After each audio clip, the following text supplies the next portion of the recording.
talked a lot about the Mondo Real Ghostbusters figures on Toy Anxiety this week. Mondo Real Ghostbusters, people are very, some are very stressed and angry about the price.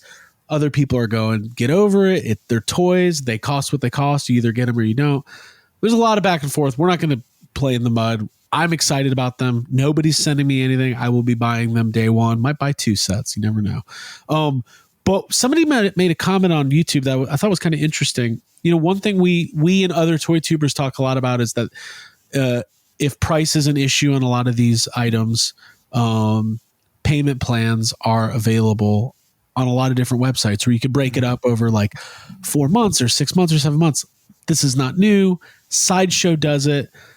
These are not credit based normally. It's like you might pay like maybe $15-20 extra in the long run, but it just allows you to, instead of dropping $400 on a statue today, you can space it out over time, right? And somebody had left a comment saying that it was irresponsible for people to promote payment plans because because we have influence and we're trying to convince people who can't afford this stuff that they should afford it and just like we're being predatory. Yeah. Was this a comment on our? It was on YouTube. Thing? Yeah. And it got. Hey, did you tell him to fuck off and grow up? No, Jacob. We have very different styles of handling things. Oh well. Let me look directly into the camera here. If somebody is old enough to apply for a payment plan or a credit card and that's what they want to do, then they're going to do it. And fuck off. I mean, my thing is this is like, I do agree, like toys and collectibles in general, like, although it is my favorite hobby and it's good for my mental health and it has connected me to basically all of my friends and my wife in my life and like has done nothing but positive things for me. I could go on without toys. Like it's not something you need to sustain life, but that's most things, right? Right. They're acting like we're lobbyists though. Like we're for like cigarettes or something, like we're promoting something terrible and unhealthy. And it's like, it's the fucking boogeyman. Right. It's like, a fucking Ghostbusters. It's really well made. It's a really nice up. Egon that's actually taller than Peter. Like that. It's like that one. It's like that one time that guy got mad at us for doing that soda commercial for. Oh yeah, that guy told us we shouldn't be promoting soda because it's harmful. I'm like, grow the fuck. What year are you in? 1942. Fuck you, piece of shit. He must work for Chuli's Gum. No, but listen, the discussion. Healthy discussion back and forth. Everybody has their opinions. Everyone's entitled to their opinions.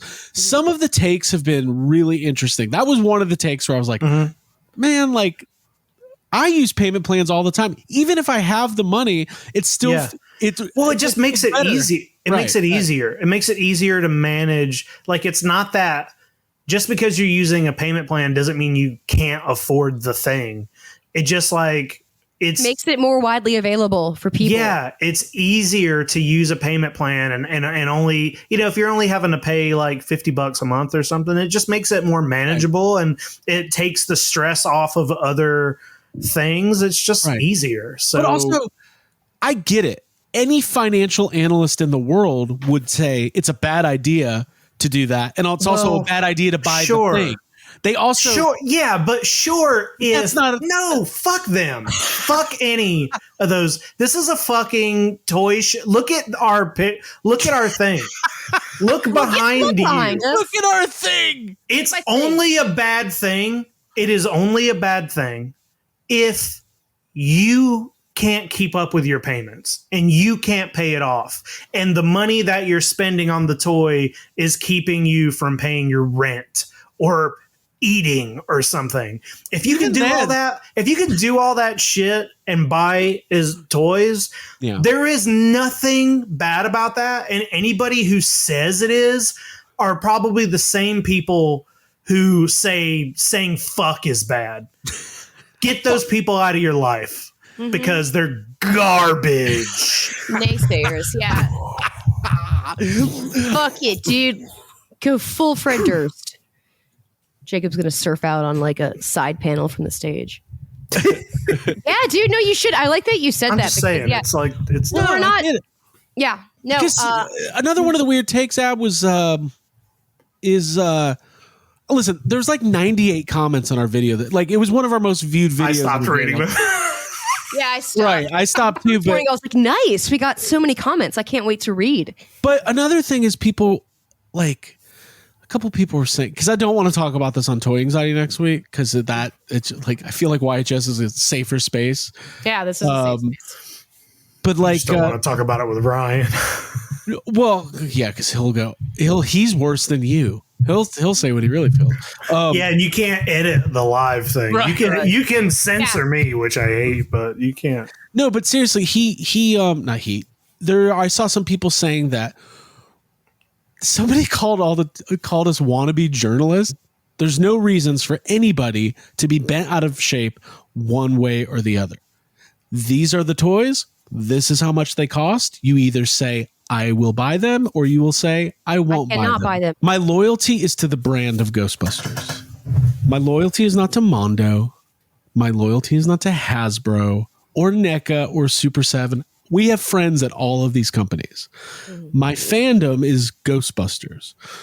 One thing that Ghostbusters has had a severe lack of over the last 30 years compared to other IPs and other brands is premium quality collectibles.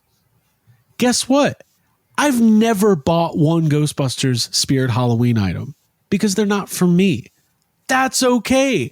There's plenty of people out there who lose their minds over all the Spirit equipment and the jackets and the badges and the decorations and all that. And that's great.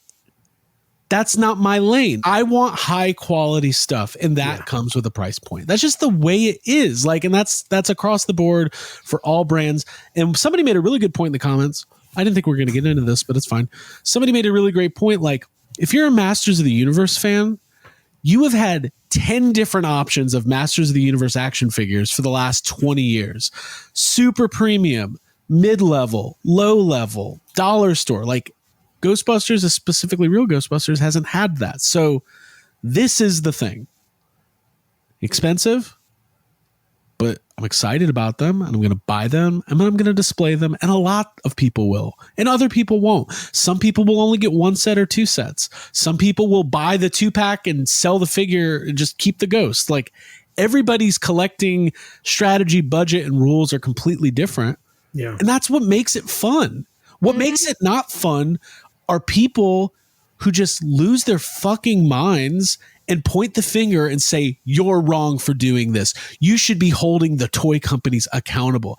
Guys, I hold accountability to myself, my friends, my loved ones. We support each other. We love each other. I don't have time to hold Hasbro or Mondo or Nike or whoever else is overcharging for whatever product they make accountable. I just can buy it or not buy it. That's all. Yeah. I think everyone needs to work on just using the phrase and accepting good for you, not for me.